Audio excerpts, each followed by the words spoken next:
What you're about to hear is not just another neighborhood dispute. This is the story of a woman who found herself targeted by the very community organization meant to protect residents, her homeowners association. Late one night, she opened her door to what looked like police officers standing outside. But within moments, she realized something wasn't right. And when she revealed who she really was, the entire intimidation attempt collapsed in a way no one expected. The night was quiet, the kind of silence that usually brings a sense of safety in a suburban neighborhood. The hum of distant crickets filled the air. Porch lights flickered along the rows of nearly identical houses, and most families were asleep behind locked doors. Inside one particular home, a woman sat reading at her kitchen table, a glass of water by her side, and the faint glow of a lamp casting shadows across the room. She was winding down from a long day when a sudden, sharp knock echoed through the house. It wasn't just any knock. It was firm, almost aggressive, the kind of knock that sends a chill down your spine before you even reach the door. She froze for a moment, listening. The clock on the wall ticked toward midnight. Visitors at this hour were unusual, and unannounced ones were almost unheard of. Another knock followed, louder this time, and then a commanding voice, "Police! Open up!" Her stomach tightened. The word police carried authority, but something in the tone felt forced, as if the voice was rehearsed rather than natural. She rose from her chair, careful not to make noise as her bare feet touched the hardwood floor. Moving toward the front door, she peered through the peephole. Two men stood outside, dressed in dark clothing. Their outfits resembled uniforms, badges glinting under the porch light, radios clipped to their belts. To anyone else, they might have looked convincing enough, but to her trained eyes, small details stood out immediately. The patches on their shoulders didn't match the local department. Their belts seemed poorly assembled, as if bought secondhand. And more tellingly, their posture was wrong, stiff, uneasy, as if they were trying too hard to be what they weren't. For a brief second, she considered not answering. She could simply wait, let them knock, and eventually they would leave. But the aggressive knocking grew louder, echoing through the hallway. Whoever they were, they wanted her attention, and they weren't planning to leave quietly. Calmly, she unlocked the chain and cracked the door just enough to see their faces. Both men wore stern expressions, though their eyes darted around nervously. One of them stepped forward. "Ma'am, we're here on behalf of the HOA. We've received complaints, and you need to come with us for questioning."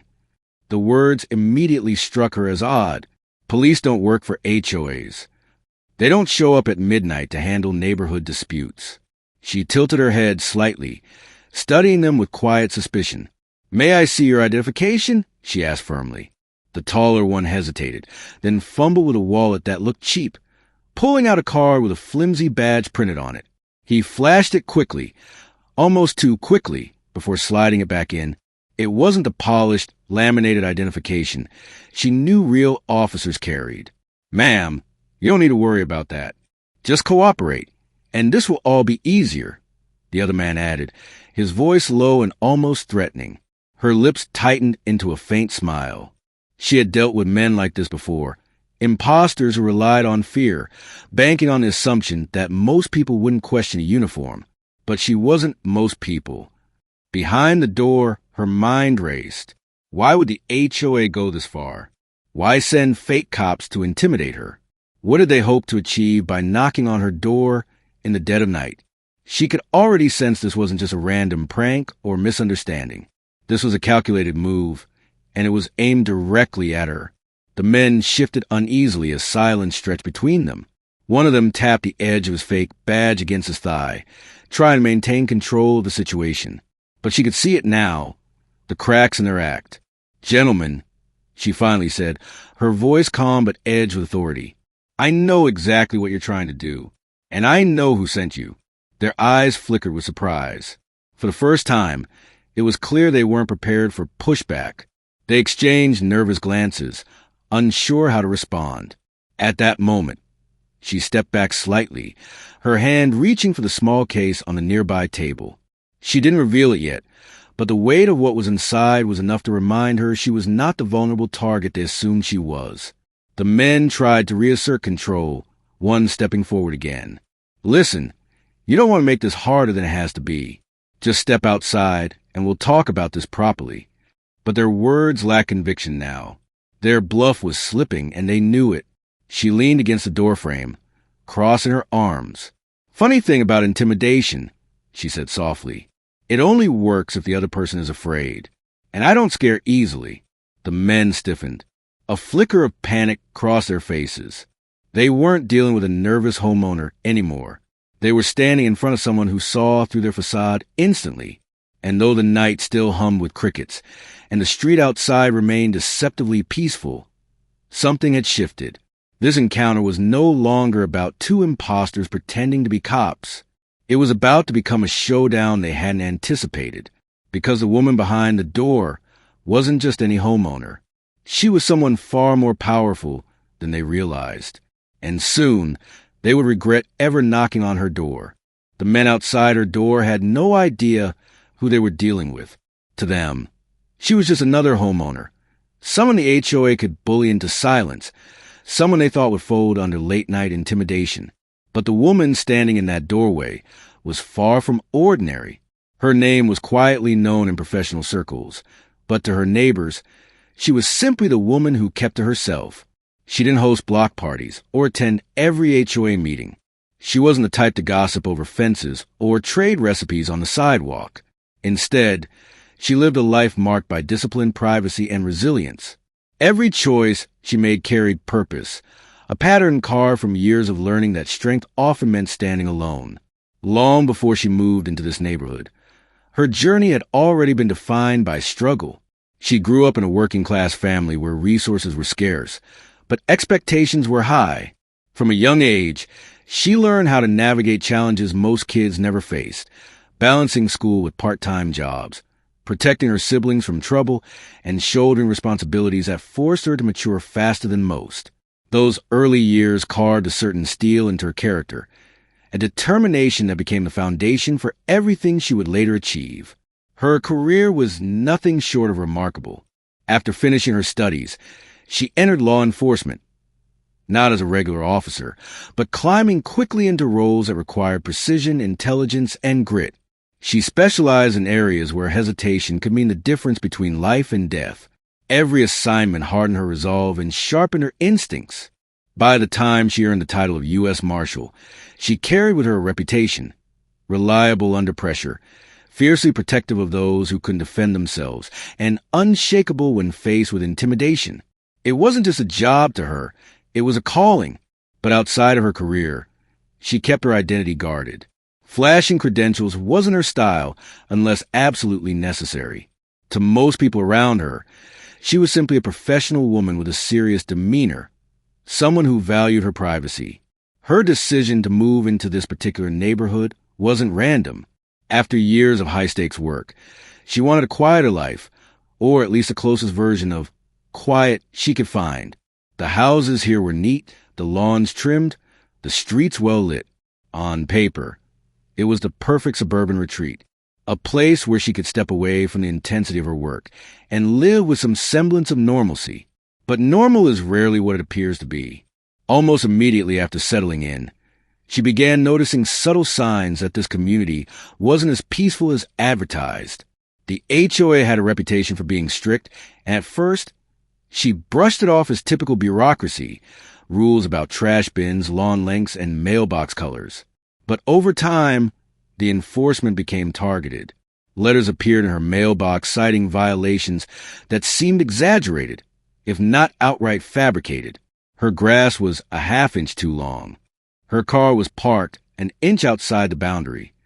Even the color of her front door was questioned. Most people might have caved, apologized, or quietly complied.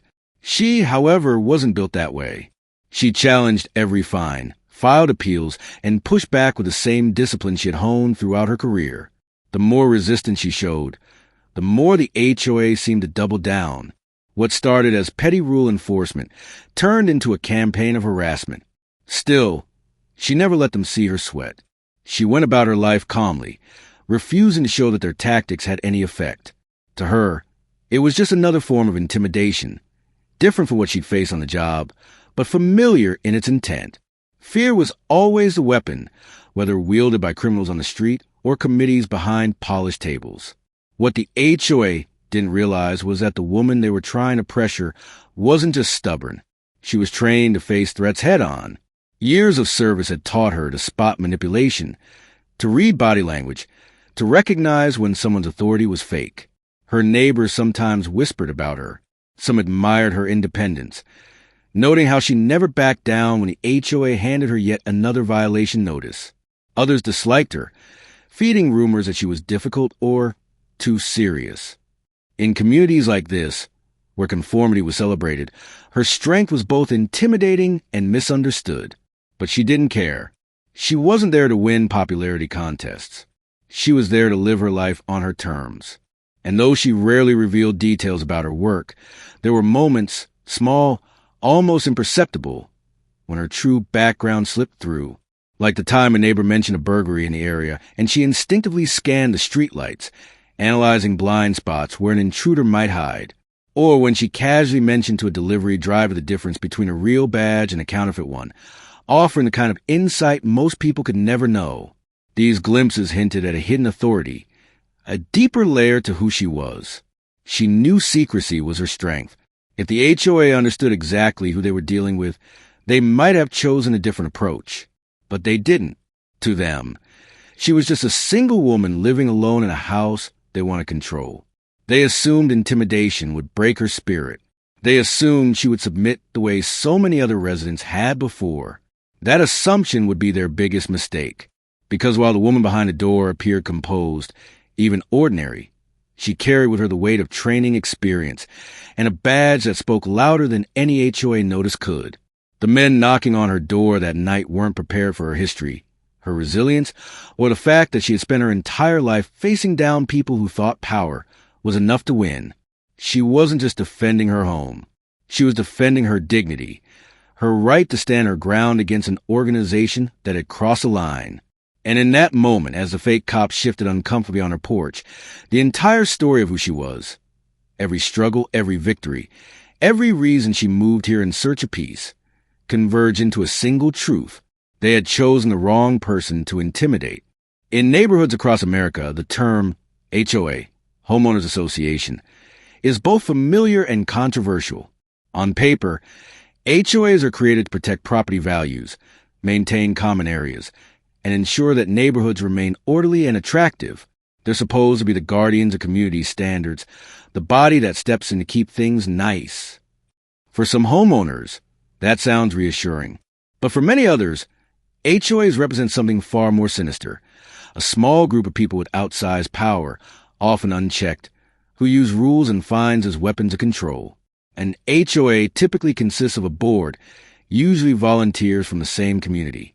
They're neighbors, elected by neighbors, but once in office, they wield significant authority. They decide what color your house can be painted, what kind of fence you can build, even how tall your grass is allowed to grow. On the surface, these rules seem harmless, a way to keep communities looking uniform. But beneath that surface lies an enormous potential for abuse. The problem isn't the existence of rules. Rules can help communities thrive when they're applied fairly and reasonably. The problem arises when rules become tools for intimidation, when enforcement is selective, and when those in power use their position not to protect the neighborhood but to settle personal grudges. And that's where many homeowners begin to feel trapped. Fines are often the first weapon. A letter arrives in the mail, a violation notice. It might say your trash cans were left out too long, or your driveway has a small oil stain, or your flower beds don't meet community standards. Sometimes the fines are small, $25 or $50. But they add up quickly, and failure to pay can escalate into legal threats or even foreclosure. Imagine losing your home not because you miss a mortgage payment, but because your mailbox didn't fit an approved design. Across the country, countless horror stories exist of HOAs that took things too far. Families fined for leaving a bicycle in the yard. Veterans ordered to remove small American flags from their porches. Elderly residents harassed for having non-conforming plants in their garden. In some cases, HOAs have even hired private security to patrol streets and intimidate residents who dared to question them. What begins as a system for order can mutate into an engine of harassment. The woman at the center of our story saw this transformation up close. Her HOA wasn't simply strict, it was aggressive. From the moment she moved in, it seemed as though the board had marked her as an outsider. The first notice she received came within weeks, a letter claiming her driveway was unsightly because of a faint crack in the pavement. She knew other driveways had bigger cracks left unaddressed, but those homeowners weren't targeted. She fixed it anyway, assuming it would end there. It didn't. More letters arrived, each one more absurd than the last. The color of her blinds didn't match the community aesthetic. Her car was parked slightly too far forward in her own driveway. Even the tone of her porch light was deemed inconsistent with neighborhood standards. It wasn't enforcement anymore. It was harassment disguised as regulation. At first, she responded politely. She filed appeals, sent back documents, and explained her compliance. But the more she pushed back, the more relentless the HOA became. Soon, the board members began showing up at her property during the day, inspecting her home with clipboard in hand, snapping photos of her lawn and windows like investigators, collecting evidence. Neighbors noticed. Some shrugged it off, saying, "That's just how the HOA is." But others whispered about how unfairly she was being treated. Behind closed doors, HOA boards often operate with little accountability. Meetings can be insular, decisions made by a handful of individuals who enjoy the power their positions provide. They justify their actions under the guise of protecting property values. But for many residents, it feels like bullying. And in her case, the bullying was intensifying. Her refusal to bend easily may have made her a prime target. The HOA wasn't used to resistance. Most residents paid their fines, fixed their violations, and moved on. But she challenged every letter. She demanded evidence. She pushed back on technicalities. And unlike other homeowners, she didn't show fear. That alone made her dangerous in their eyes. The situation escalated in small but telling ways. Notices turned into fines. Fines turned into threats of legal action. When those didn't work, the tactics shifted from paper to personal. Board members began confronting her in public, cornering her at community events, questioning her choices in a way that went beyond neighborly concern. It was intimidation, thinly veiled but unmistakable. And yet, she never wavered. Her training had prepared her for far worse.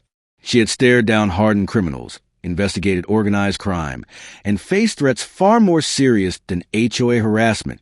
Compared to that, a group of neighbors with clipboards seemed laughable. But she also knew something dangerous. Power unchecked rarely stops on its own. If the HOA had already moved from fines to in-person intimidation, what would be next? The truth is, HOAs thrive on fear. They rely on the fact that most homeowners don't want to fight. No one wants legal trouble. No one wants to be ostracized in their community. That fear gives the board leverage. It makes people compliant. And when someone refuses to comply, when someone resists, it rattles the foundation of their authority. Her defiance was exactly that, a crack in their power. She wasn't just rejecting fines. She was rejecting the system of control they had built. And in doing so, she was setting an example for others who were watching. If she could fight back, maybe they could too. For the HOA board, that was unacceptable. Control only works when it is absolute. The hostility grew sharper. She received notices at odd hours, sometimes slid under her door instead of mailed. Her trash was reported multiple times, even when it was placed exactly where the rules required. Small inconveniences began piling up. Her packages went missing. Neighbors stopped speaking to her. Whispers followed her down the street. It was a subtle but effective campaign to isolate her. Yet, if their goal was to make her leave, they underestimated her resolve. She had chosen this home deliberately, and she wasn't going to be driven out by petty tyrants. What they failed to realize was that she wasn't just a homeowner with stubborn pride. She was someone with both the experience and the authority to challenge intimidation at its core. And perhaps sensing that their usual tactics weren't working, the HOA escalated once more. The next stage of their campaign would abandon fines and notices altogether. It would be something bolder, something riskier, and something far more dangerous. They decided to send men to her door in the middle of the night. Men dressed as police officers, acting under a false way of authority. It was a gamble rooted in arrogance. They believed the fear of law enforcement would break her in ways their letters and fines never could. But they miscalculated. They forgot that fear works only when the target doesn't see through the illusion. And of all the homeowners they could have chosen, they had targeted the one woman who knew better than anyone how to spot a fake badge, how to read nervous body language, and how to dismantle intimidation with a calm stare. The disputes between her and the HOA didn't happen all at once. They came in waves, each one piling on top of the last, each one designed to wear her down. At first glance, they might have seemed like ordinary disagreements, the kind of neighborly disputes that arise in any community. But the pattern was unmistakable. She was being singled out, targeted not for what she did, but for who she was. It began with parking. Her driveway, like most in the neighborhood, could comfortably fit 2 cars. But one evening, after a long day, she parked slightly over the invisible boundary line that separated her property from her neighbor's. The neighbor didn't complain. They didn't even notice. Yet days later, a formal notice arrived in her mailbox from the HOA. The violation was described in sterile bureaucratic language. Improper parking in violation of Section 4.2 of the community guidelines. The penalty, $50. She shrugged it off at first. Parking disputes happen. But then another notice came, this time claiming her guest had parked overnight on the street, which was allegedly prohibited. Except it wasn't. The community rules explicitly allowed overnight parking for visitors, as long as they weren't obstructing driveways. She filed an appeal, citing the very rulebook the HOA had given her. Instead of admitting error, the board doubled down, insisting she was misinterpreting the guidelines. It was the beginning of a pattern. No matter what she did, she was always wrong. The rules themselves became weapons. One month, she was cited for inconsistent landscaping because the shade of mulch in her flower beds was darker than the HOA's preferred tone. Another month, she was warned that the wreath on her front door was too large and disruptive to neighborhood uniformity. Even her blinds, plain white, purchased from a common home improvement store, were flagged for nonconformance. Each letter carried the same cold thread at the bottom. Failure to correct a violation could result in escalating fines and potential legal action. The message was clear: comply or pay. But she didn't comply. Not blindly. She challenged, questioned, and fought back. Every violation notice became a file in her growing binder of evidence. She marked dates, took photos, and documented every discrepancy between her treatment and that of her neighbors. She noticed, for example, that another resident down the street had a far larger door wreath than hers, yet no violation notice appeared on their door. Another home's driveway was cracked far worse than hers had ever been, yet no fine had been issued there. The hypocrisy was impossible to ignore. To her, it was obvious what was happening. This wasn't about rules. It was about control. She wasn't playing the role of the obedient homeowner, and the HOA couldn't tolerate that. The harassment escalated. Letters came more frequently, sometimes twice in the same week. The tone shifted from informational to openly hostile. One letter warned her that continued disregard for community standards may result in more serious enforcement actions. Another bluntly suggested that non-compliant residents should reconsider their place in this community. It wasn't just about rules anymore. It was personal. Neighbors began noticing the tension. Some whispered that the board had it out for her. Others distanced themselves, afraid that associating with her might draw the HOA's scrutiny onto them. That isolation was part of the plan. By turning the community against her, the HOA hoped she would either submit or leave. But she did neither. She had faced worse bullies in her life, and she wasn't going to bow down to a handful of neighbors with clipboards. If anything, the more they pressed, the more determined she became. Her defiance only fueled their anger. The HOA board, frustrated that their usual tactics of fines and warnings weren't breaking her, began discussing more drastic measures. At meetings, they spoke in vague but ominous terms about problem residents and examples needing to be made.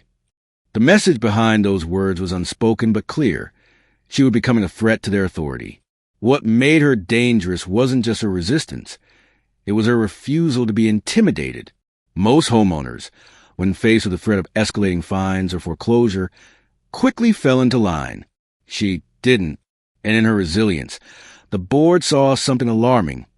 She was setting a precedent. If others saw that the HOA's authority could be challenged, it could unravel their entire system of control. So, they escalated again. The harassment became less about letters and more about presence. Board members began appearing near her property more often, sometimes lingering on the sidewalk, sometimes walking slowly past her windows, sometimes stop and take photos. She knew what they were doing, creating the illusion that she was constantly under surveillance. One evening, she caught two of them crouched near her trash bins, inspecting them with flashlights. When she confronted them, they mumbled something about routine compliance checks before scurrying off. It wasn't routine. It was harassment. Still, she didn't crack. She kept her evidence, stayed professional in her responses, and continued living her life. She refused to let them see fear. And that's when the HOA crossed a line. Frustrated by her resilience, they decided to weaponize something far more powerful than fines or warning letters: fear of authority. They knew that most people, when confronted by law enforcement, instinctively submit.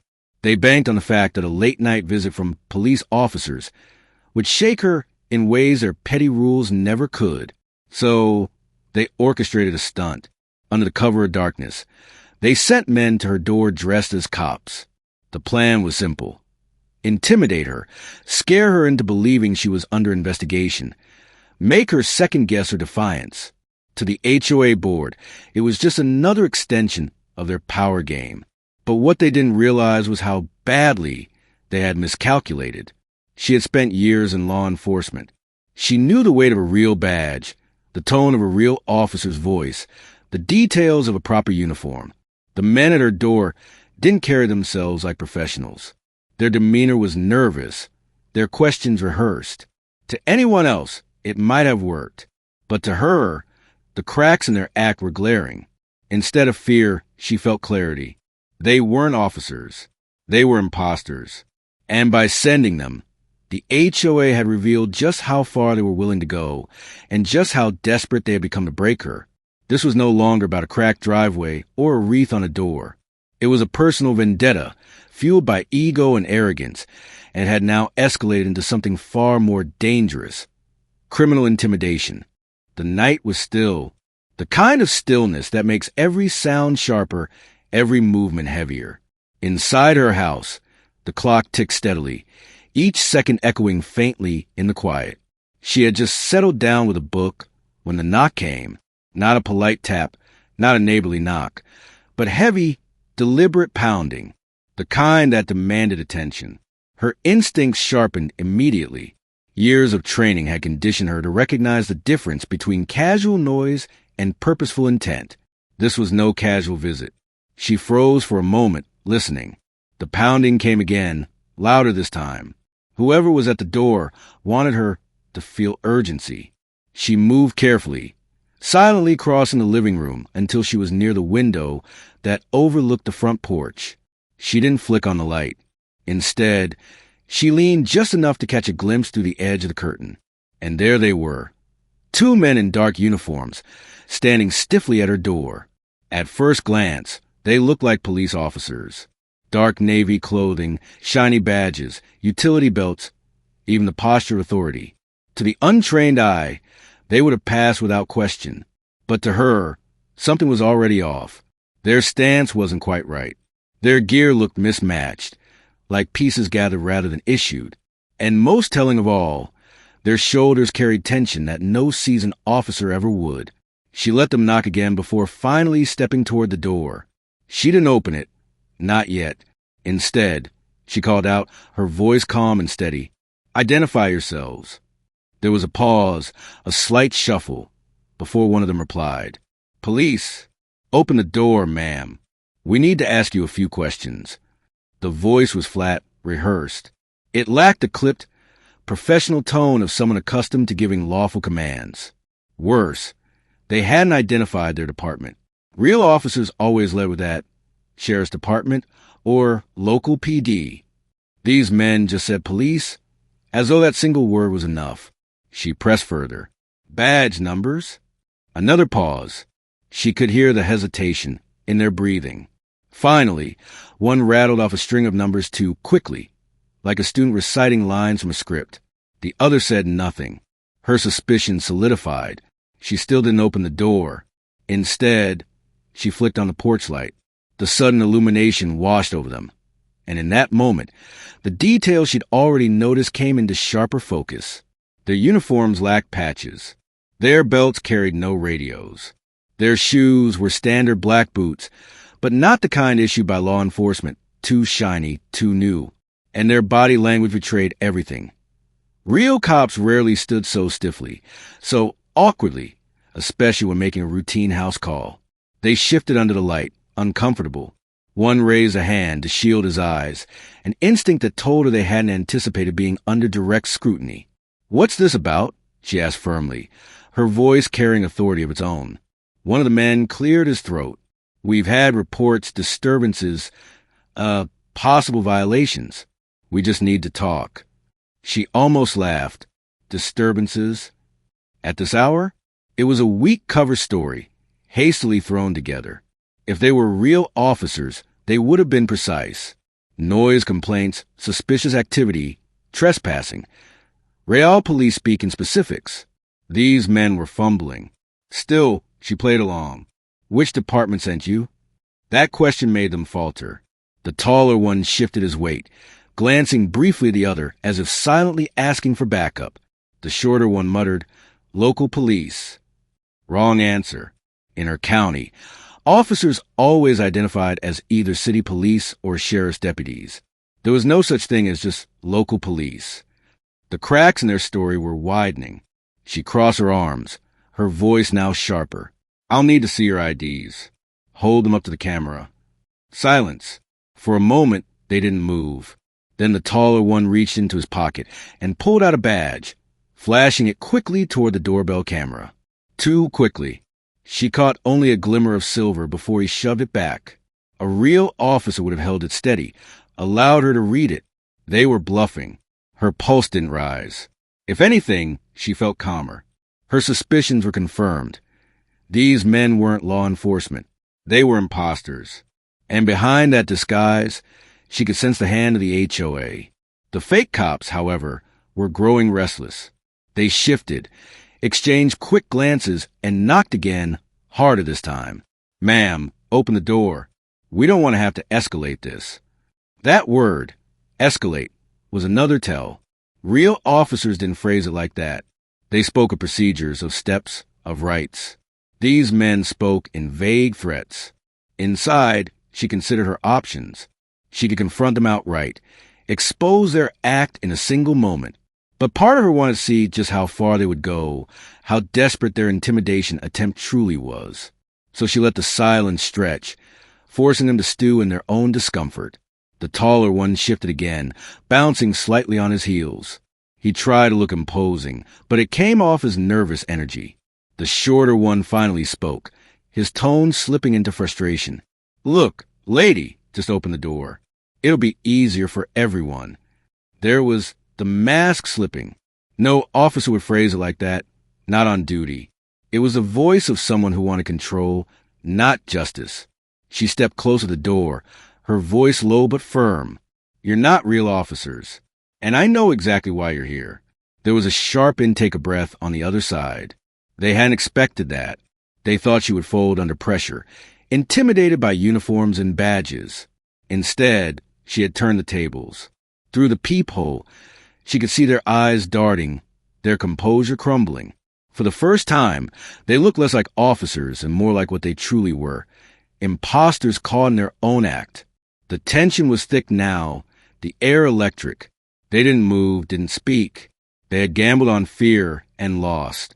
What they didn't yet realize was that the night was far from over. The silence after her words hummed heavy in the air. She hadn't raised her voice, hadn't shouted, but the firmness of her tone struck harder than any accusation. On the other side of the door, the two men froze. Their act had cracked, and they knew it. She took a slow breath, steadying herself.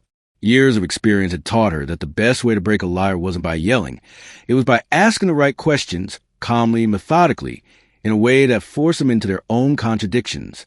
"Which precinct are you with?" she asked, her tone sharp but professional. The taller man shifted uncomfortably. "Downtown." It was the wrong answer. She knew every precinct in the county, and none of them were referred to in such vague terms. Officers always gave a number or a division name. "Downtown what?" she pressed. "City PD? Sheriff's office? Be specific." The shorter one jumped in, clearly nervous. "Sheriff's office." Another mistake. Deputies wore tan uniforms, not dark navy. They weren't even consistent in their own lies. She let the silence stretch again, giving them just enough rope to hang themselves. Then she asked, "And who's your commanding officer?" The taller man blinked, caught off guard. Lieutenant Smith." She almost smiled. It was a generic answer, the kind people give when they're making something up on the spot. There was no Lieutenant Smith in her county. She knew the names. She knew the rosters. These men weren't even trying hard enough. Her voice grew sharper. "Badge numbers." "Say them again." Slowly this time. The taller man stammered through the same string of digits he'd rattled off earlier. This time, his voice cracked. The shorter one stayed silent, eyes darting toward the street, as if calculating the distance to a quick escape. She stepped closer to the door, her posture radiating control. "You know what the problem is with lying to me?" she said evenly. "I can smell a mile away. Your uniforms don't match. Your stories don't line up. And you can't even keep your fake badge numbers straight." The taller one's jaw clenched. He tried to puff his chest, but the bravado was gone. "Look, ma'am, we're just here to—" "To what?" she cut him off. "Harass me? Intimidate me? Pretend you're officers of the law? Because that's a felony. Impersonating law enforcement carries prison time. Do you even know what you've gotten yourselves into?" The shorter man muttered something under his breath, too low for her to catch. The taller one snapped, "We don't have to explain ourselves to you." She let out a low chuckle, controlled and deliberate. "Real officers do. It's called accountability." Through the peephole, she studied them carefully. Their eyes gave them away, the panic setting in, the cracks in their confidence. Their act was falling apart, and they knew it. "You came here thinking I'd be scared," she continued. "That I'd open my door, let you push me around, maybe even make me doubt myself. But you picked the wrong house, and the wrong woman." Her words landed like blows. The impostors shuffled their feet, their authority slipping away with each second. One wiped sweat from his brow, the porch light catching the sheen of nerves across his face. "Do you even know the penal code for impersonating an officer?" she asked suddenly, throwing them off balance. "I do. I've arrested people for it." That revelation hit them hard. For the first time, real fear flickered in their eyes. She didn't reveal everything, not yet. She wanted to see how far they would go, how long they would try to keep up the charade. So she pressed again, this time with a different tactic. "Fine, let's do it this way," she said. "Call dispatch. Have them confirm you're assigned to this address. I'll wait." The taller man swallowed. "We don't need to." "Of course you don't," she interrupted. "Because you don't have radios. You don't have dispatch. You're not officers." The shorter one shifted uncomfortably, clearly ready to bolt. He muttered again, "This isn't worth it, man." But the taller one, stubborn and desperate, tried to salvage the act. "We just wanted to talk. No harm done. Let's just—" "No," she snapped, her voice suddenly commanding. "You don't get to walk away from this like it's nothing. You showed up at my door in fake uniforms. You knocked like thugs, not professionals. You tried to scare me. That's not just talking. That's intimidation. And now you're caught." The silence that followed was crushing. Their breathing grew heavier, their bodies restless. The performance was over. They weren't cops. They weren't even good at pretending. And for the audience, anyone hearing this story, the realization hit full force. These weren't real officers. They were puppets, sent by someone who believed intimidation could break her spirit. But instead of instilling fear, they had revealed their own weakness. Her questions, calm and precise, had stripped them bare. Every inconsistency, every slip, every hesitation had piled up until their cover collapsed completely. By now, the taller one's voice had lost all authority. It wavered as he muttered, "We'll be back." She almost laughed again. "Not if I see you first." The shorter man tugged his arm, urging retreat. Their plan was falling apart, and they knew staying any longer only increased their risk of being exposed. Not just to her, but to anyone else who might see them. And yet, even as they hesitated, she stood tall on the other side of the door, radiating confidence. She didn't need to shout, didn't need to open the door. Her presence alone, her refusal to break, had dismantled their entire act. They had come expecting a victim. Instead, they'd found a wall they couldn't climb.